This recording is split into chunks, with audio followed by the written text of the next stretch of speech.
সালামু আলাইকুম এভরিওয়ান, আশা করি সকলেই ভালো আছেন। এ পর্যায়ে আপনাদের জন্য আজকের টিউটোরিয়ালটি হচ্ছে 47 বিসিএস রিটেন ম্যাথের 2-এর ক নম্বর প্রশ্ন নিয়ে। কথা না বাড়িয়ে আমরা আলোচনা শুরু করছি। শুরুতে বলে রাখি আসলে কোশ্চেনটা প্রশ্নের অ্যান্সারটা একটু বড় কিন্তু অনেক বেশি ইজি। এর জন্য আসলে খাতায় আগে করে নিয়েছি যাতে বোঝানোর জন্য খুব সহজ হয় এবং টাইমটা কম লাগে আর কি, এজন্যই।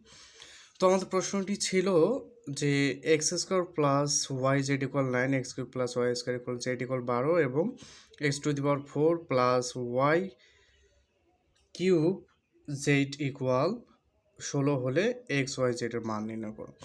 তো এই প্রশ্নটার অ্যান্সার করার জন্য আমরা যেভাবে সমাধান করব, এটা করার জন্য আমরা কি পলিসিটা অবলম্বন করব এটা আগে আমাদেরকে বুঝতে হবে। সেটা হচ্ছে বেসিক্যালি আমাদেরকে যে অঙ্কগুলো সমাধান করতে বলে সেগুলো আসলে থাকে কি, এই দুইটা সমীকরণ দুটা দেয়া থাকে। তো এখানে দেয়া আছে 3টা। তো আমরা প্রথমে কি করব, যে কোনো দুটা সমীকরণ নিয়ে আমরা কাজ করব। তো দেখা যাক, এখানে আমরা ধরে নিয়েছি, এজন্য প্রথমে কি করবো, এজন্য ধরে নিব এটাকে 1 নম্বর সমীকরণ দিয়েছি, এটাকে 2 নম্বর সমীকরণ দিয়েছি, এটাকে 3 নম্বর সমীকরণ। এখন 1 এবং 2 নম্বর সমীকরণ নিয়ে আমরা কাজ করব। সেটা কাজটা কেমন করব একটু দেখেন এখানে। সেটা হচ্ছে 2 নম্বর সমীকরণ আমরা দেখতে পাচ্ছি ওয়াই স্কোয়ার জেড, অপরপক্ষে 1 নম্বর সমীকরণ হচ্ছে ওয়াই জেড। এখন কোনোভাবে যদি 1 নম্বর সমীকরণে আমি ওয়াই স্কোয়ার আনতে পারি এবং এটা থেকে এটা বিয়োগ করি তাহলে কিন্তু কাটা যায়। মূলত এটা অ্যানালাইসিস করে আমরা মূলত এই জন্য করছি যে 2 থেকে আমরা 1 বিয়োগ করব ঠিকই, কিন্তু 1-এর সাথে কি গুণ করব, ওয়াই গুণ করব। তার কারণটা কি? তার কারণটা হচ্ছে এটাই যে তখন ওয়াই গুণ করলে ওয়াই স্কোয়ার জেড, এখানে ওয়াই স্কোয়ার জেড হবে এবং এটা থেকে আমরা বিয়োগ করে দিব, তাহলে আমার প্লাস মাইনাস চলে যাবে। তো এই জন্যই আমরা করছি আর কি, 2 থেকে 1 বিয়োগ করছি, তো ওয়াই 1-এর সাথে কি ওয়াই গুণ করছি। তো ধারাবাহিকভাবে আমরা যেটা করব সেটা হচ্ছে যে সমান সমান যে বাম দিকের অংশটা সেটা বাম দিকে রাখবো, ডান দিকের অংশটা ডান দিকে রাখবো। অর্থাৎ বাম দিকেরগুলো থেকে বাম দিকেরগুলো বিয়োগ করবো, ডান দিকেরগুলো থেকে ডান দিকেরগুলো বিয়োগ করবো। তো 2 নম্বর সমীকরণ বাম দিকে কি অংশ ছিল, X cube plus Y square Z, minus দিচ্ছি। এরপর 1 নম্বর সমীকরণ বাম দিকের অংশটা লিখলাম, এই যে মাইনাস দিলাম এবং 1 নম্বর সমীকরণ বাম দিকের অংশটা লিখলাম। এখন প্রশ্ন করতে পারেন, আবার এখানে ভুলে যায়েন না যে এখানে তো এক্স স্কোয়ার ছিল, এখানে আমরা ওয়াই কোথা থেকে আসলো, ওই তো আমরা গুণ করে ফেলছি। বিষয় হচ্ছে কি, আমরা যদি এগুলো আবার আলাদাভাবে গুণ করে লিখতে যাই তাহলে আরও অনেক বড় হয়ে যাবে। এমনিতেই অঙ্কটা অনেক বড়, কিন্তু আরও যদি আলাদাভাবে আমরা গুণ করে করতে যাই তাহলে এটা অঙ্ক আরও অনেক বড় আকার ধারণ করবে। যাই হোক, তো আমরা অনুরূপভাবে কী করলাম, বিয়োগ করে দিলাম, দিয়ে আমরা কি এখানে 12 মাইনাস কি 9y হবে, তাহলে ওয়াইটা এর সাথেও গুণ হবে, এর জন্য আর কি 12 মাইনাস 9y হয়ে গেছে। তো এরপরে যে লাইনটা হলো সেটা হচ্ছে Y square Z plus minus চলে যায়, এরপর কি থাকে X cube minus X square Y equal 12 minus 9y থাকে। তো এবার যে কাজটা করব, আমাদের কাজ হচ্ছে ওয়াইগুলোকে একসঙ্গে করা, কারণ আমরা ওয়াইয়ের মান বের করবো। তো এই জন্য আমরা কি 12টাকে এদিকে আনলাম, এই ওয়াইটাকে আমরা ওয়াই কোথা থেকে আসলো, ওই তো আমরা গুণ করে ফেলছি। বিষয় হচ্ছে কি, আমরা যদি এগুলো আবার আলাদাভাবে গুণ করে লিখতে যাই তাহলে আরও অনেক বড় হয়ে যাবে। এমনিতেই অঙ্কটা অনেক বড়, কিন্তু আরও যদি আলাদাভাবে আমরা গুণ করে করতে যাই তাহলে এটা অঙ্ক আরও অনেক বড় আকার ধারণ করবে। যাই হোক, তো আমরা অনুরূপভাবে কী করলাম, বিয়োগ করে দিলাম, দিয়ে আমরা কি এখানে 12 মাইনাস কি 9y হবে, তাহলে ওয়াইটা এর সাথেও গুণ হবে, এর জন্য আর কি 12 মাইনাস 9y হয়ে গেছে। তো এরপরে যে লাইনটা হলো সেটা হচ্ছে Y square Z plus minus চলে যায়, এরপর কি থাকে X cube minus X square Y equal 12 minus 9y থাকে। তো এবার যে কাজটা করব, আমাদের কাজ হচ্ছে ওয়াইগুলোকে একসঙ্গে করা, কারণ আমরা ওয়াইয়ের মান বের করব। তো এই জন্য আমরা কি 12টাকে এদিকে গেলাম, এই ওয়াইটাকে মূলত ওইদিকে নিয়ে গেলাম, এক্স স্কোয়ার ওয়াই এদিকে গেলে প্লাস হয়ে যায়। এবার কি করলাম, পরের লাইনে আসলাম, এসে আমরা আবারও আগের মতো কাজটা যা আছে তা লিখে দিলাম। এখন এখান থেকে ওয়াই কমন যায় বলে আমরা ওয়াইটা কমন নিলাম, ফলে এক্স স্কোয়ার মাইনাস 9। তো অনুরূপভাবে ওয়াইটাকে যদি ওই দিকে রেখে এটাকে যদি এইদিকে নিই, আসলে এক্স কিউব মাইনাস কি 12 ভাগ হয়ে যায় এক্স স্কোয়ার মাইনাস 9। তার মানে আসলে আমরা একটা লাইন এখানে শর্ট করেছি, ওয়াইয়ের মান মূলত এটা লেখা যায় আর কি। আপনারা দেখলে বুঝতে পারবেন, এটা একেবারে বেসিক বিষয়। আচ্ছা, এরপর আবার কি করব, আবার আমরা দেখতে 1 এবং 2 নম্বর সমীকরণে কাজ করছি। এবার কি করব? এবার আমরা দেখতে পাচ্ছি 3 নম্বর সমীকরণ যেহেতু বাদ আছে, এটার সাথে কার সম্পর্ক বেশি জুড়ে যায়? আমরা দেখতে পাচ্ছি 2 এবং 3। তার মানে এই 2 নম্বর সমীকরণ দেওয়া আছে y স্কোয়ার জেড, কিন্তু 3 নম্বর সমীকরণ দেওয়া আছে y কিউব জেড। তার মানে 2 নম্বর সমীকরণের সাথে যদি আমরা y গুণ করি তাহলে কিন্তু y কিউব জেড হয়ে যাচ্ছে। তার মানে আবার এটা থেকে এটা বিয়োগ করলে এটা চলে যায়। এই পলিসিটাকে সামনে রেখেই মূলত আমরা আবার কি করছি? আমরা আবারও করছি যে 3 থেকে 2 বিয়োগ করব, কিন্তু 2 নম্বর সমীকরণের সাথে কি y গুণ করব। এই 3 থেকে 2 বিয়োগ করেছি, 3 থেকে মানে 2 নম্বর সমীকরণ বিয়োগ করেছি, কিন্তু 2 এর সাথে y গুণ করেছি মিলানোর জন্য এবং বাদ দেওয়ার জন্য। আগের মতো সেম টু সেম কাজ করতে হবে।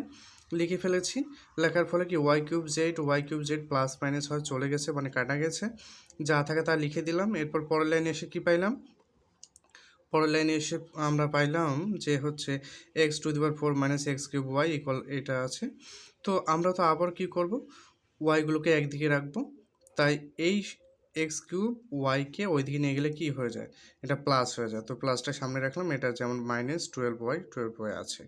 তো এবার বরাবরের মতো আগের মতো করে ফেলছি। সেটা হচ্ছে এখানে যা আছে তা লিখে দিয়েছি, এখানে ওয়াইটা কমন নিয়ে এটা হয়ে গেছে। এবার যে কাজটা আমরা করব সেটি হচ্ছে ওয়াইয়ের মান আমরা এখানেও বের করলাম। তো একটা বিষয় হচ্ছে ওখানে ওয়াইয়ের মান আমরা বের করেছি, এখানে ওয়াইয়ের মান। তার মানে ওয়াইয়ের কোনো ফিক্সড মান এখনও বের করতে পারিনি। এর জন্যই মূলত আমরা এখন কি করব? যেহেতু ফিক্সড মান বের করতে পারিনি, তাহলে এই দুইটা সমীকরণ নিয়ে আমরা আবার কাজ করব। কাজ করে এবার আমরা কি এক্স অথবা ওয়াইয়ের মান যার মান বের হয় তার মান আমরা কি বের করব। দেখা যাক। তো আমরা এখানে কি করব? তো এখন আমরা কি করলাম? 4 এবং 5 নম্বর সমীকরণ হতে পাই, মানে দুটো সমীকরণ লিখলাম। এখন আর গুণ করব। আর গুণকে এইটা প্রথমে এটার সাথে এটা গুণ করে আমি এখানে বসিয়েছি, এরপর এটার সাথে এটা গুণ করে এইখানে বসিয়েছি, মানে সমান সমান দিয়ে এটা আর গুণ করে সমান সমান একদিকে বসিয়েছি, আবার এটা গুণ করে সমান সমান আর অপর দিকে অর্থাৎ ডান দিকে বসিয়েছি। তো আমি বিশ্বাস করি যে আপনারা সকলে গুণটা পারবেন। তারপর আমি একটা লাইন বুঝিয়ে দিচ্ছি, অনেক সময় অনেকে গুণটা করতে আবার ভুলে যায়। তো সেটা হচ্ছে x⁴, মনে রাখবেন এইটার সাথে এটা গুণ করতে গেলে মনে রাখবেন যখন আমরা x⁴ এর গুণ করব তখন মনে রাখবো যে আমাদের এই -16 মনে করবো যে নেই। তার মানে x⁴ এবং x² গুণ করলে কি হয়? x একটা x লেখা যায়, এর পাওয়ারগুলো কি লেখা যায়? যোগ 4 আর 2 কত হয়? 6। ওকে, আবার আমরা কি করব? এই x⁴ এর সাথে 9 গুণ করব। তো প্লাসে মাইনাসে মাইনাস, 9 এর সাথে গুণ করলে 9 x⁴ হয়। ক্লিয়ার? তো অনুরূপভাবে আমরা যখন -16 দিয়ে এটাকে গুণ করব, সেটা মনে করব যে x⁴ নেই। তো -16 এর সাথে যদি x² গুণ করি, -16x² হয়। আবার মাইনাসে মাইনাসে প্লাস হয়ে যায়। 16 সাথে যদি 9 গুণ করি, 9 16 হচ্ছে 140। অনুরূপভাবে এটাকে গুণ করে আমরা এখানে বসিয়ে দিয়েছি। এরপর আমরা কি করব? আমরা মূলত ডান দিকে যে অংশটা পেয়েছি পুরোটাকে বাম দিকে আনবো, এনে আসলে ক্যালকুলেশন করলে কিন্তু আমরা এটা পেয়ে যাব।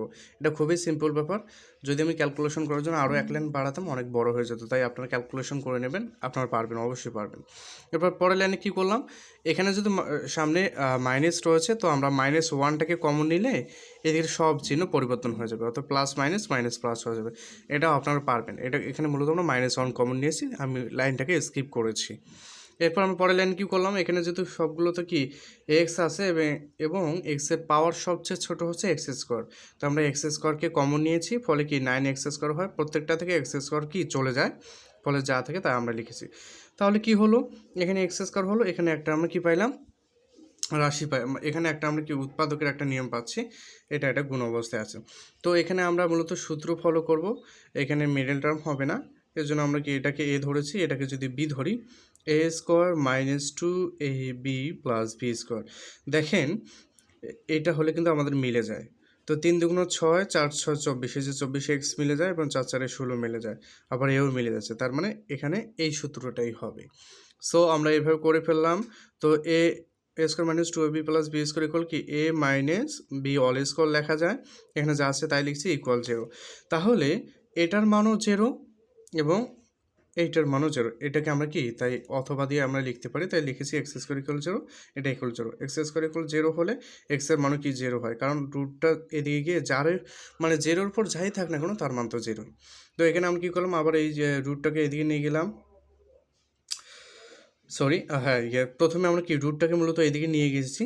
তো শূন্যর উপর রুট থাকলে তো শূন্যই হয়। এরপর পরের লাইনে এসে কী করেছি, পরের লাইনে এসে আসলে 3x এদিকে আছে, -4টাকে এদিকে গেলে +4 হয়, তারপর আমরা মান বের করেছি x ইকুয়াল 4/3। ওকে, এখন আমাদের যে প্রশ্নটা সেটা হচ্ছে আমরা x এর মান 0 বের করেছি, আবার x এর মান কি 4/3।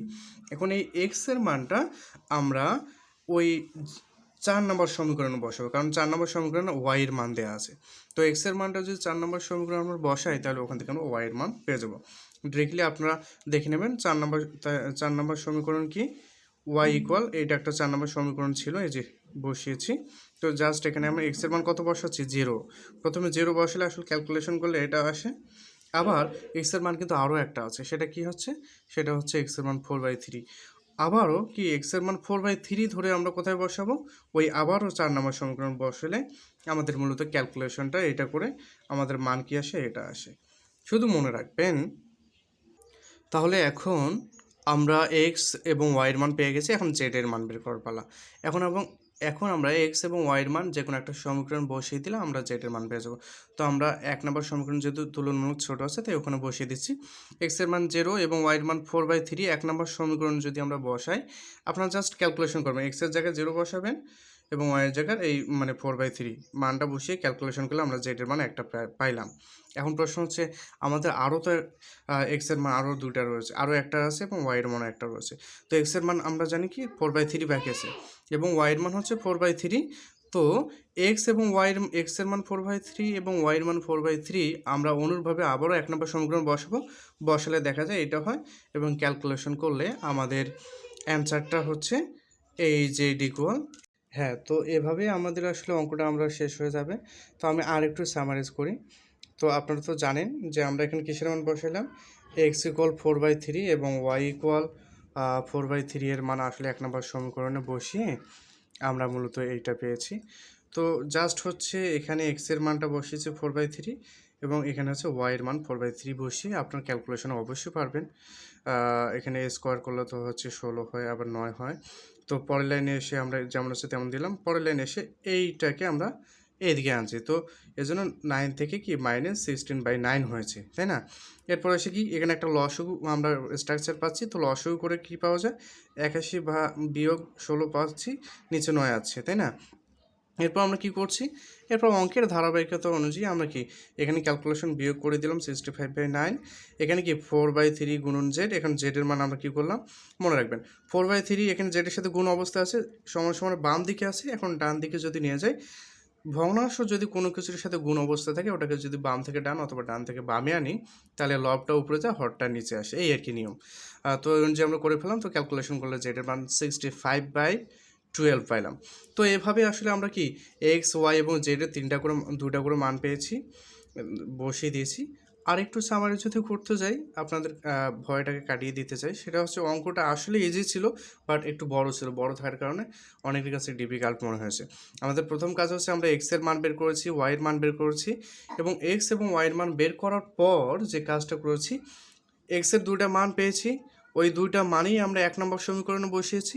অনুরূপভাবে ওয়াই এর দুইটা মান পেয়েছি, সেই দুইটা মানও আমরা 1 নম্বর সমীকরণ বসিয়েছি।